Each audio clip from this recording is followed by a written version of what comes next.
大家问千万字，大家要跟大家做伙来捌一字。今仔日要甲大家小解这一字，咱同齐来看到，这里就是小解解，读过爱解第3条。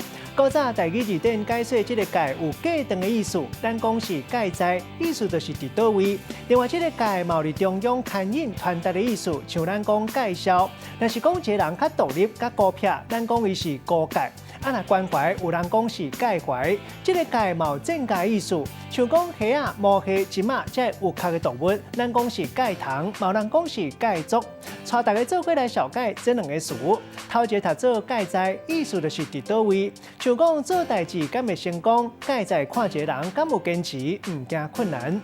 第二个词读做介意，意思就是注意关心。咱用一句话来举例，甲这两个词合做伙。